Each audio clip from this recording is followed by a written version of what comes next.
Mayong hapon, ayan ang Butuan on News Update sa Butuan City Public Information Office. Aktibo nga ni partisipar ang mga partisipante sa gipahigayong orientation and preparation of Certificate of Live Birth for Barangay Secretaries, Hospital and Birthing Clinics miaging simana sa Pavilion Watergate ng syudad. Gilangkuban ang mga partisipante sa napulo ka sekretary sa managlahing barangay, hospital clerks ug birthing clinic clerks.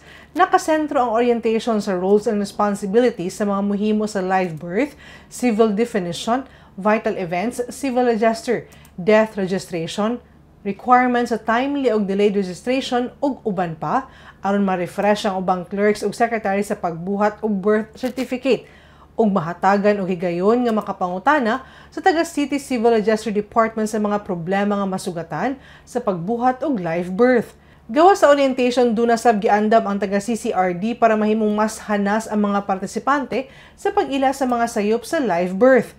Ang aktibidad gibuhat sa taga CCRD para mapahinumduman pag-usap ang mga secretaries, hospital o birthing clinic clerks sa ilang papel, isip mobuhat sa live birth ug malikay ang pagbalik-balik sa live birth tungod sa mga sayop nga makahasol sa kliyente. Og makatong update ng adlaw alang sa mga updates, follow like official Facebook page, TikTok, Instagram o subscribe sa YouTube channel sa Butuan City Public Information Office. Ako si Charmaine Awitan. Daghang salamat.